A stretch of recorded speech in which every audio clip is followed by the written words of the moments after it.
why does India want control over Kashmir again, especially because Kashmir is a mostly Muslim population and it's caused a lot of issues for them. So it's like, if this causes all these issues and they have a hard time maintaining order there with their, ceasefire lines and all that stuff, it's like, why does India want to maintain control over the large portion that they have? I think this is the reason why. One word, which is water.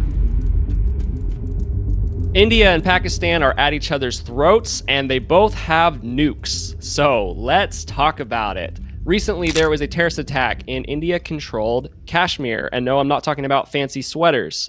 Kashmir is a contested region between India and Pakistan, and I'll get into its significance in a little bit here. But the terrorist attack killed 25 Hindu tourists and 1 local in the Kashmir area. India immediately blamed Pakistan for supporting these terrorists, and Pakistan said they had no involvement.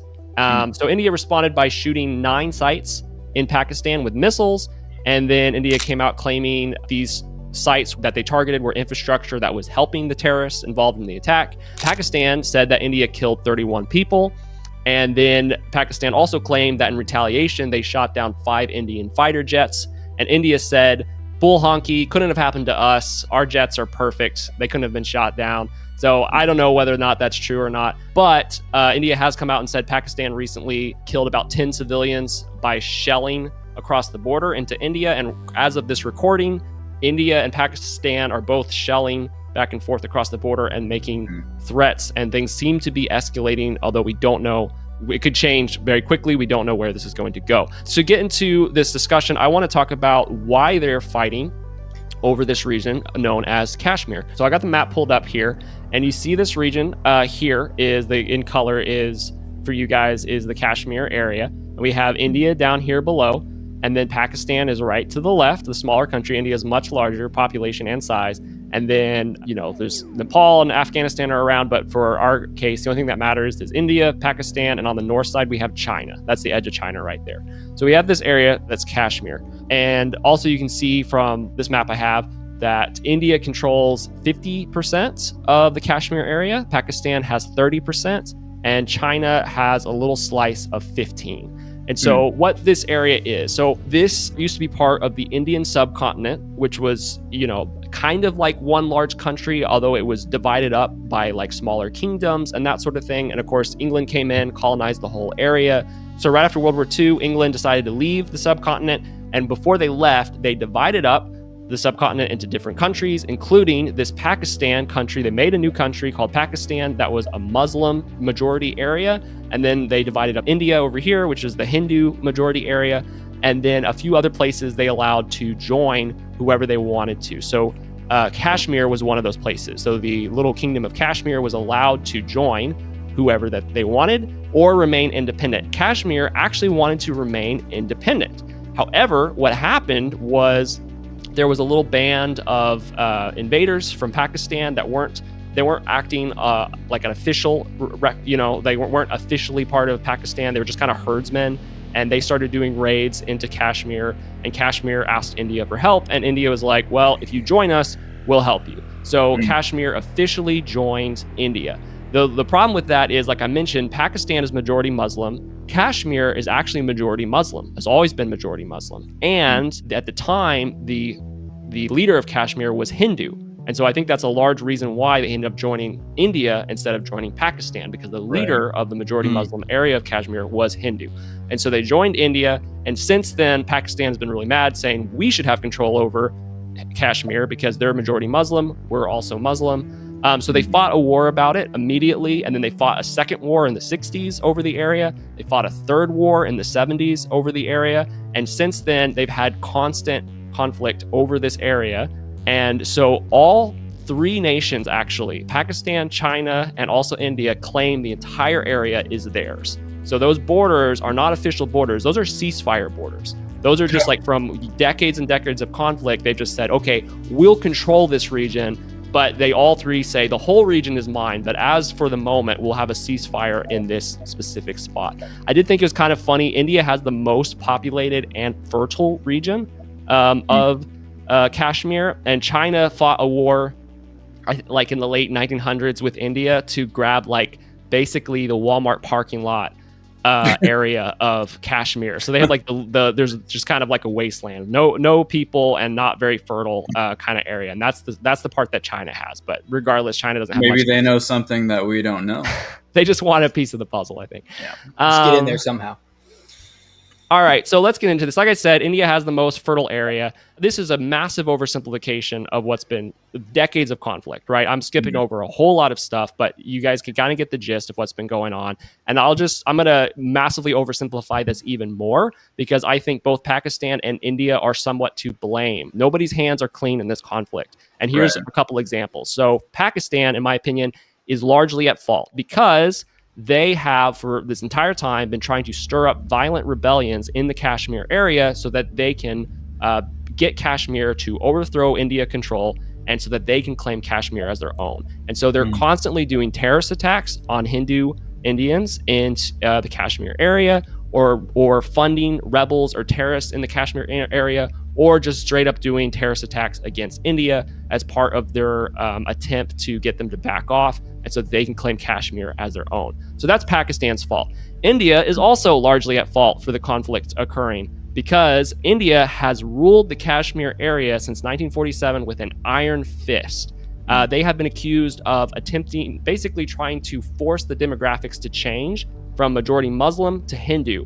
And they have done massacres, large-scale sexual assault, well, I'll put it that way. All kinds of human rights abuses in the region have occurred under India's leadership since the 1940s. A little bit more historical at this point. I don't think it's quite so bad anymore, but that has occurred over the decades. Most Muslims in Kashmir want to be independent. I'll put it that way. They don't like India's rule. They think that India has not treated them well, and they would like to be an independent country. Pakistan has other ideas. And so what do you guys think about this? Do you think that their current conflict is going to escalate to all-out war? Remember, these guys have nukes. And, what are we going to be seeing in the days ahead? One of the things, I did a live broadcast about the breaking news of the India attack on, Pakistan earlier this week. And one of the things I was reading about was, I think the border between India and Pakistan, they were probably talking about the ceasefire border inside of Kashmir, but is one of the most heavily fortified borders between two separate nations in the world. And that, to me, it just spells like disaster eventually. It's like when you've got the dominoes stacked up, they're much more likely to fall, than if they're all laying down on the table. So to me, it sounds like it could escalate, and it sounds like it could potentially lead to something a lot more drastic than simply, the skirmishes that are taking place right now. The other thought was, you mentioned this, Reese, and this is something that I found in my research this week as well, was there's just a lot of disinformation, and both sides seem to be sharing information that either benefits them in the light of how the rest of the world sees them, or in light of, boosting their own morale and keeping their head up, in the alert or whatever. So it's like that's another big problem. Is if you want to have allies, you want to have other people on board. It's like, yes, you do have to use propaganda somewhat. You do have to kind of swing it politically.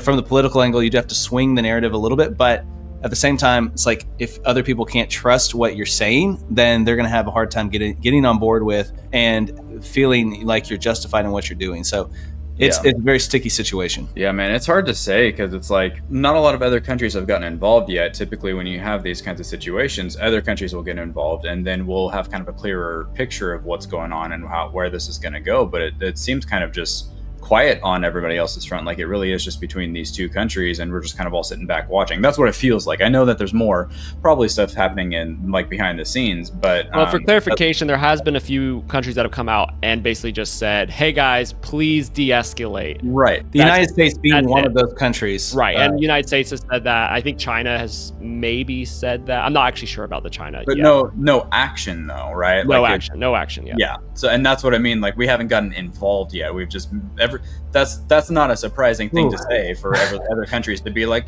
can you guys please stop? I hope we don't get involved, because this to me is sounding like it could be another Russia-Ukraine. It could be another Israel-Palestine. I think that's going to be the pivot moment. Like, is it, if it gets bigger, it's because we get involved. If it doesn't, then maybe they just kind of settle this themselves. I don't know. I don't know enough about war. The big thing that comes to mind for me is, I know people tried to equate self-defense against a terrorist attack with, they're trying to equate this as the same kind of violence. It's what they did with Gaza and Israel. But and then there's all kinds of other complications with that and with this. But for me, this is, and I love India. I've been to India. I still have contacts in India. But this is a great opportunity for us to point out the hypocrisy of this situation, because India is talking about their terrorist attacks, but India is number 10 on Open Doors World Watch List for persecuted Christians. And so in 2023, over 600 incidents of anti-Christian violence were reported. They have anti-conversion laws that are used in 11 Indian states. They have government inaction that are just allowing these things to happen. I've interviewed people who are helping this. There's Hindu nationalist groups that are even getting funding from the U.S. to support this violence against Christians. And it's just, Wow. It's terrible. They are number 10 in the world. Number 10, India. And so we have these Religious Liberty Commission in the U.S. We have a task force to eradicate anti-Christian bias in the government. We have a U.S. Commission on International Religious Freedom. And what are they doing? Now this is where we need to stand up and spotlight and say, look, India, clean up your act. We're going to continue to do business together. You need to clean this up. And it's the same thing with China. China's on that watch list also. And so I've got interviews I've done with these people, and it's just insane, the kind of terrible, and we're talking about violent persecution, imprisonment, unjust, all kinds of stuff. So I would like to say, we got a comment on my live stream from earlier this week from someone that lives in India, that's watched some of the content I put out for a long time. And she obviously feels very strongly about what's happening right now. And I would like to say, for those watching who live, in one of these two nations, that we're not trying to make past judgments about the people themselves, especially if you live yourself in one of these nations, but rather we're talking about the governments. We're talking about even the religious groups, the Hindus and the Muslims, and the decisions they're making and how that plays into politics. So we're not trying to pass judgment or make some sort of remark about the people themselves, because we know that a lot of times you are just kind of thrown. You just have to go with where you are and what's happening to you, and you don't have a lot of say on what your government is doing. Same with us here in the United States. We get to vote, but we don't necessarily have much say in the decisions that are being made from the top down. So I would like to say that I'm definitely empathetic for those living in these nations right now where the conflict is taking place, and having to work through some of these things practically. Take it in a slightly different direction, and maybe not that Ryan is oratory or you're untrue at all, but to push back just slightly, I would say that one interesting thing to note about these two countries, although I have seen the comparisons of people saying, oh, well, Pakistan has discriminated against Hindus, but the Hindu-led India has been really discriminating against the Muslims in the Kashmir area. So you have a little bit of that kind of true. Well, the both sides are discriminating against each other. However, and that lady that commented, that's a Christian in India, who was mainly blaming this on Pakistan and saying India is more on the right from her perspective. Something that gives some credence to that argument is that India has a large Muslim population and a decent, sizable Christian population in their country, right? And those people are, for the most part, have human rights, and they're not being hunted down. They're not actively, massively discriminated against. However, as Ryan pointed out, it depends where in India, but yeah, it can definitely depend where you are. It can depend where you are, and some places are safer to be a certain religious minority than other places, absolutely. And Christians have been definitely persecuted in India. But when we talk about Pakistan doesn't have any Hindus. Pakistan doesn't have any Christians. Why? Because Pakistan is, even by other Muslim countries, Pakistan is considered, other Muslim countries look at Pakistan and go, you guys are crazy. Y'all are extreme. Because in Pakistan, there's no difference between the Muslim Islam rule and the government. It's together, it's one and the same. They have no human rights for other religious minorities. Christians, Hindus, doesn't matter. They are extremely discriminatory against them. So Muslims can live peacefully in India. Hindus cannot live peacefully in Pakistan, and that's a very big distinction. India is not to blame at all, but that's something that's worth mentioning. We do need to clarify that they do allow the gospel to be preached openly in Pakistan. Chris Michelson preaches there. He goes there and does these like all the time. They preach. So there are Christians growing there. And the thing is, if you look at China, there are more Christians in China than there are National Communist Party members. Right. But there's still absolute persecution happening. And I would say it hasn't happened there. I would say is happening there in India. And of course, it's happening in Pakistan as well. What I'm trying to say is we can't come at this and say, oh, look, they're doing terrorist attacks on Indians. And okay, but India is allowing terrorist attacks on their own people. And this is something that I'm getting information from Christians in India and people who are on the ground, on the front lines, Voice of the Martyrs, Open Doors, these kinds of people. And so the point is this, is that it all needs to be cleaned up. If a government wants to eradicate this, they can do it. I mean, it is absolutely insane to sit there and say, oh, well, it's not what it. Modi is the current leader in India, and it got worse when he got elected in 2014, like a lot worse. So that's my point, is that we can't sit here and say, oh, look, they're terrorist attacks. Well, look at what's happened in India and in Pakistan. Absolutely, and let's go. I'm going to push it further. I want to hear more from you, Ryan, and everyone else about this, because I think you're hitting on international support. Of should we be supporting India? Should we be supporting Pakistan? So I'm going to throw this question out to you guys.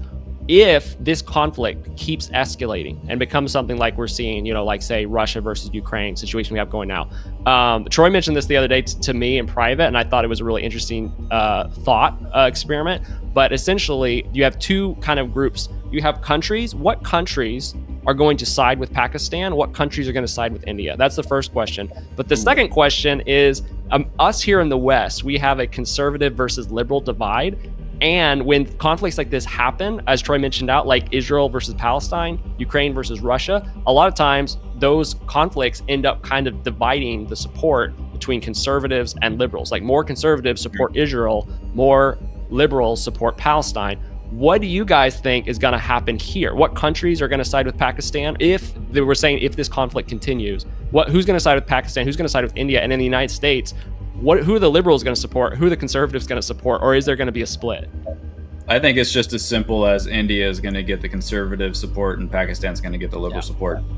I would be aligned with that. But I think if you look at kind of the internal workings of the country and what's happening in trade and all those kinds of things and restrictions and all that, I mean, it makes sense. Generally, India is aligned with a lot more of the global interests. It's not like China where they're, it's nothing like that. But what I am saying is that this is an opportunity where the U.S. needs to, if they are going to support India, and they don't talk about the persecution that's happening inside their country, like a lot of it that is being allowed to happen, and they're going to say, well, we want to protect from this persecution happening up here from this other country, then they're sending a message to who the priority is, that they don't care about protecting a certain type of religion, even though they literally have these commissions, that the entire point of that commission is to monitor these kinds of things in other countries. And it's like, for me, if they don't use this, this is a leverage. I'm infuriated by this. This is a leverage point to actually do something and make a difference and have teeth on something right now. And we should be doing that already, regardless of this conflict. I agree with Ryan. I think this is a really good opportunity for,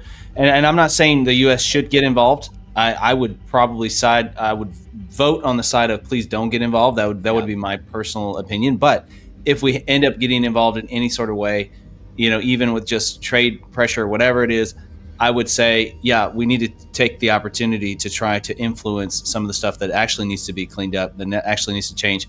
And I'm not painting the U.S. as a perfect picture. Obviously, we've got a lot of stuff that needs to change here first as well. And my point the other day was, it seems like the liberals and the conservatives here in the United States, we start out kind of neutral and just looking, but once one voice and one side picks a side dramatically, almost 100% of the time, the other side picks the other side, maybe without even reason, and maybe the only reason being because it's the opposite of what the other side said. So I would guess, based on that, I would guess the conservative voices here in the United States are probably going to side with India, and based on that, the liberal voices are probably going to side with Pakistan, just because the conservative voices are picking India. That would be my guess.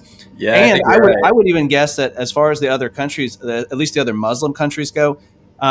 Even though they might not have a good view of Pakistan specifically, when it comes down to it, if they had to choose someone to support with whatever way means necessary, whatever's needed, I would say they're probably going to pick Pakistan, whether they agree with them or not. And we've kind of seen that when it comes to Muslim support of other Muslims. When it comes to the extremist view, a lot of times Muslims, from what I've seen, and obviously I'm making a generalization here, so forgive me if I'm wrong, but a lot of what I've seen is they don't necessarily believe in the extremist views, but sometimes they're willing to support somebody else who does believe in the extremist views because they are another Muslim. So that's what I've seen from some of the stories that have come out. And it is kind of an interesting, weird thing to happen. But at the same time, I think we probably can expect to see that. That would be my guess. Yeah, interesting. I could be wrong. It's but very that's my interesting. guess. Very interesting predictions. One thing I left out from you guys on purpose, just as we talked about the different countries siding with different people, a little bit of information y'all might want to know is that currently China is actually already backing Pakistan's military. So as far as different countries siding with different people, I think it's probably shoehorned that China would side with Pakistan. And this actually is a good point, because if this does end up spiraling out of control, the we're not saying World War III is actually going to happen. I don't think this is. I feel like they're going to get international pressure to say, hey, calm down, guys. But there still is a chance if they don't calm down. If Pakistan and India says they have, they've got too much bravado, they've got too much pride, and they say, no, we're ramping this up, we're not taking this anymore from the other side. Unless China really pressures Pakistan to back down, if China wanted to, they could ramp this up and say, all right, Pakistan, go for it. We'll fund you even more. They're already supporting their military. And if they do that, this would be the perfect opportunity for the West to say, ooh, a proxy war with China. Let's support India, and then China will support Pakistan, and then we can fight China without actually fighting China. Yeah. So you have the potential for a global proxy war centered between these two countries. That's what I was going to mention that. Well, I was going to say, it's funny that's exactly where I was going to go next, is that I railed on India, but because I think we should be supporting India, that's why I'm railing on India, because it's but, and the thing is, for these reasons, of course the left is gonna side with the side of terrorism, because that's what they did in Gaza. And what did Pakistan do? They harbored Osama bin Laden in a military base, near a military base. They have a long track record of supporting jihadist groups. It's, as I understand, it's a military controlled government. It's like a weak civilian democracy. And so these ties with China and Taliban, or whatever it's called today, that's a problem. And so obviously we need to be supporting India, but I agree with you, Troy, that it's we don't need to be getting involved. But one tweet from Trump that says, we're neutral, but we think both sides need to clean up this, and this is what's happening in India, and this is what's happening in Pakistan. Now everybody can talk about it. And that would, get it on the global stage. But perhaps that's a side point to all of this, but I think that it's real. No, I think it's really important, honestly. And it makes sense that you are so critical of India, because that if we went to war, we would be siding with India.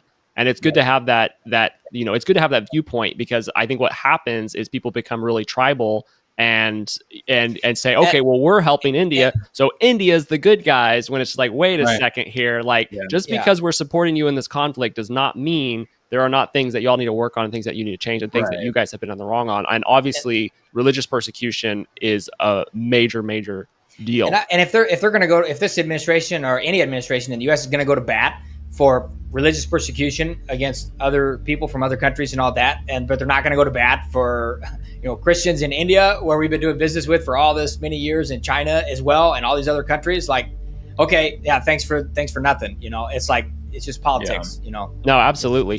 One more kind of curveball here to just to pique y'all's interest, but I think this may be another piece of why Kashmir is so important. Because you have that, question of, why does India want control over Kashmir again, especially because Kashmir is a mostly Muslim population, and it's caused a lot of issues for them. So it's if this causes all these issues and they have a hard time maintaining order there with their, ceasefire lines and all that stuff, it's why does India want to maintain control over the large portion that they have? I think this is probably the reason why. Could be answered with one word, which is water. So I'm going to talk about the Indus Water Treaty. So to get into that, again, I got the map here, and this portion of the Kashmir over on this side, this is actually a really mountainous region. And because it's mountainous, you guys know how rain works. the moisture comes up from the ocean, it hits the mountains, and it starts to rain. So this actually is a crucial area for both Pakistan and India, because it is basically the source of multiple rivers that provide water for millions of people, both in Pakistan and India. And those rivers begin in Kashmir. And so if you control Kashmir, you control the rivers. And so in 1960, the World Bank helped Pakistan and India make a treaty called the Indus River Waters Treaty. And that treaty determines how 6 rivers are controlled and how the water is used. And these 6 rivers run through both Pakistan and India controlled territory, right? And this is a little bit more important, I would say, for Pakistan, because right now, 90% of Pakistan's water flows through Indian controlled territory before it gets to them. So if India wanted to completely cut off the water supply to Pakistan, they only have to build some dams and they could do it. And this, I think, became even more crucial to what's happening right now, because as soon as the terrorist attack, this is the last piece, as soon as the terrorist attack happened, India called off this treaty. As soon as the terrorist attack happened, India said, I don't know if they've done this before. They didn't completely destroy the treaty. They said, we're suspending it. Basically, we're suspending it until this conflict dies down. So they have suspended the treaty. Doesn't mean that they're building more dams or anything like that yet, but they've suspended the treaty. And so I think that's even further escalation, obviously, because Pakistan's like, well, if you're suspending that treaty, then that means that we're not guaranteed to have water anymore. And so I don't think it's just a fight over a region or a certain people group. It's also a fight over the world's most precious resource. So what do you guys think about that? That sounds like extreme potential for escalation. That's what that sounds like. That's interesting. I think I would add in this, the reason I have a reason why I believe China is interested in there, and it's the same reason why they're interested in North Korea, and that is rare earth minerals. There's a huge lithium discovery, like almost 6 million tons of lithium in Kashmir. And so right there, you have all of that right there, water and minerals. It's kind of that's what I was suggesting when I said they know something we don't know. When you said the Walmart parking lot, I was like, it's underground. That's why it's all underground. Yeah. But that's fascinating cool. About the water. I mean, that's like kind of like an ancient conflict. I mean, that's like how you back thousands of years ago. I mean, you literally would cut off water to a supply, and you dam up a river or something, or reroute it, or all kinds of things, and then that would literally starve off what they're doing. And so. Yeah, that's fascinating. I hadn't heard that. Yeah, makes a lot of sense though. I mean, it's not shocking. Like you said, water is an essential thing, and it's just crazy to think about like how wars can be started over something so simple. But I mean, that's why we've started wars over dumber things. So. No, absolutely. And looking into it, I don't know for certain if this is like the main reason, but I can't help but think that this is probably a large reason why both countries don't want to give up control, because giving up control of this region is literally giving up control of their water sources by giving up control. There's got to be more to it than just the surface value of like they're upset at each other. There's more. Mm-hmm. And I think you've uncovered something definitely important there on that part of the conversation. Yeah. My last thought about this, I've heard a lot of people saying like it's very likely that different countries are going to force them to de-escalate, force them to back down. However, I will say there are a couple things kind of standing in the way of that. The water is the big one. If they can keep the status quo, it's always like their current ceasefire lines. Is a little bit of a violent, status quo, so unless they can come to a little bit more peaceful, more permanent actual territory lines and reestablish that water treaty in a way that both countries are really happy about, that's the optimistic like hope that happens. There's, the fighting over the water is a big difficulty. Another thing that makes it difficult, and we've actually kind of mentioned this, Ryan, you threw this out, that Pakistan is a military run country. So this is part of the problem with like third world military run, Muslim military run countries, is there's a lot of bravado that has to be put forth because their biggest pride point is their military. And so you will see how big of a deal they made about shooting down India's planes, whether they did or they didn't. They are telling their citizens. So the government, their only validity for ruling their citizens basically is that they have an invincible military, right? And so they prop it up all the time. Our military is amazing. We can defeat anybody. We could destroy India if we wanted to. So you can't talk like that, and you can't rile up your citizenry, right? And then when a conflict happens, you can't be like, oh, well, just going to back down and not do anything. Like, it hurts your it hurts it discredits you, right? It hurts your pride. And so that's actually a huge issue. And India has a little bit of that as well. So right now we're seeing a lot of bravado on both sides. Like, the countries, for, I would say, the sake of their pride, don't want to be the first one to flinch. Don't want to say, they both want to come out looking, they probably don't want total nuclear annihilation, but they would, I think the countries would risk a little bit of annihilation in order to try to come out looking like they're the ones on top. Because there's a lot of national pride and national identity that comes into this, which, I mean, you could say that about almost any country, but it's definitely true here. So what are y'all's closing thoughts about this conflict? I think you also have leaders who are willing to sacrifice the people and the actual long-term interests of the people and the country to benefit themselves. And we've seen that with the previous administration. Many administrations in the U.S. here actually accelerating. But one final thought I'd have is I mentioned that Pakistan allows open air preaching of the gospel, but that's very restricted. It's really, you have to have a permit. You have to have a very special way to do it. I mean, it's still very dangerous there. So I wasn't really speaking positively about that. I was really just about them in that sense. It's more about, hey, it can happen. It does happen, but it's very restricted. You have to, it's very complex thing. But I think it's going to be interesting to see what happens here. I think it's a lot more important than news, and people are giving it credit for. And I think that we have unpacked a lot of different moving factors here. So it'll be interesting to see what plays out. Interesting that they're being labeled as like an extremist and they're being spied upon now. Typically that would happen for a group that was not just extremist in their views, but like extremist in the way they carry out those views. I don't think they're accusing them of something that the AFD is not doing. The AFD is discriminating against migrants who have come here from Muslim countries. How are they discriminating against Because them? they want to send them all back.